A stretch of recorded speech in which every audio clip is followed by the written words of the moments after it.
ნელი მოქმედების ნაღმი და ეკოლოგიური კატასტროფის ცენტრი, ასე უწოდებენ ქუთაისში ნიტიას დასახლებაში მდებარე ცენტრალურ ნადავლსაყრელს, რომელიც ექსპლუატაციაში 1959 წელს შევიდა. ქალაქის მერიის ინფორმაციით 2015 წლისთვის ნადავლსაყრელის გადატანა სოფელ ჭორნარის მიმდებარე ტერიტორიაზე იგეგმება, თუმცა ამ გადაწყვეტილებას ჭორნარისა და სხვა მიმდებარე სოფლების მოსახლეობა ეწინააღმდეგება. სოფელ ჭოგნარის მკვიდრი ელგუჯალანჩავა მეცხრე არხის გადამღებ ჯგუფს იმ ტერიტორიას აჩვენებს, სადაც იმერეთის ახალი რეგიონული ნაგავსაყრელი უნდა განთავსდეს. ამბობს, რომ გადაწყვეტილების მიღებისას მოსახლეობისთვის აზრი არ უკითხავთ. აი ამ ტერიტორიაზე რომ ნაგავსაყრელი მოეწყოს, არანაირად არ არის გამართლებული ეს. და რატომ? იმის გამო, რომ ერთი მოსახლეობა ძალიან ახლოს არის აქანა. ხშირ შემთხვევაში ქარია ჩვენთან და აქ რომ გამონაბოლქვი რომ იქნება აქ და იქნება რა თქმა უნდა ეს თელ ქალაქს დააფარებს თავზე გამონაბოლქვს და დაახშობს ქუთაისში. სოფელ ჭოგნარში ადგილობრივების საცხოვრებელი სახლების მიმდებარე ტერიტორიაზე ნაგავსაყრელის მოწყობას კატეგორიულად ეწინააღმდეგებიან. ამბობენ, რომ ტერიტორიაზე ნაგავსაყრელის განთავსების შემთხვევაში ახალი პრობლემები გაჩნდება. სოფლები, სადაც მესაქონლეობა შემოსავლის ერთ-ერთი მთავარი წყაროა, შესაძლოა საძოვრების გარეშე დარჩეს. სოფელ ჭოგნარს არ გააჩნია მეტი საზღვარი, მისი საგვეთი. აქ რომ ნაგავსაყრელი გაკეთეს, ესეთი გამოიწვევს იმას, რომ სოფელ ჭოგნარს დაეკარგება საზღვარი, ვეღარ შეინახავს პირუსს, სოფელი ვეღარ იარსებებს, შემოსავალი წყარო დაეკარგება. მყარი ნარჩენების მართვის კომპანიაში ახალი საერთაშორისო სტანდარტებთან მიახლოებული ნაგავსაყრელების მოწყობის აუცილებლობაზე საუბრობენ.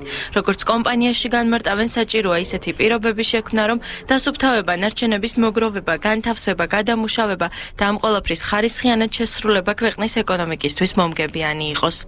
ეს იქნება საერთაშორისო და უცხოელი სპეციალისტების მიერ დაპროექტებული, გაკეთებული, ანუ მშენებლობა გაკეთებული იმ სტანდარტებით, იმ ყველანაირი საშუალებებით, რაც არის ევროსტანდარტები. ქუთაისის თვითმმართველობაში მიიჩნევენ, რომ ნაგავსაყრელისთვის განკუთვნილი სავარაუდო ადგილსამყოფელი განხილულ ვარიანტებთან შედარებით ერთ-ერთი საუკეთესოა. მე მგონია, რომ ეს ადგილი საუკეთესოა და ყველაზე ნაკლებ ზიანის მომტანი, სადაც ახლა კეთდება.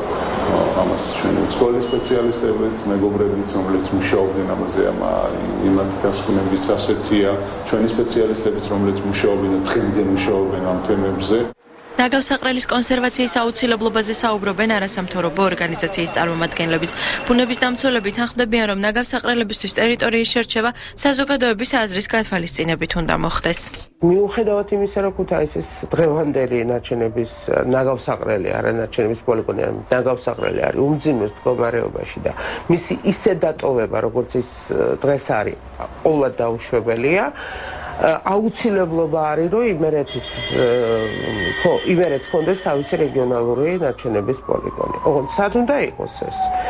ეს არის სერიოზულად შესარჩევი ტერიტორია და საზოგადოებამ უნდა მიიღოს მონაწილეობა ამ ადგილის შერჩევასთან მიმართებაში.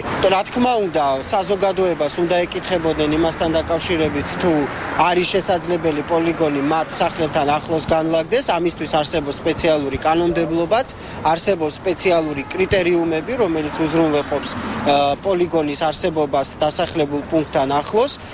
ქუთაისში ნიკიას უბანში არსებული ნაგავსაყრელი ექსპლუატაციაში 1959 წელს 30 წლიანი ვადით შევიდა. მას შემდეგ ეს ტერიტორია ბუნების დამცველების თქმით ქალაქისთვის ეკოლოგიური კატასტროფის ცენტრს წარმოადგენს. სოფელ ჭოგნარში ახალი ნაგავსაყრელის მოწყობა რამდენიმე თვეში დაიწყება და 2015 წლისთვის დასრულდება.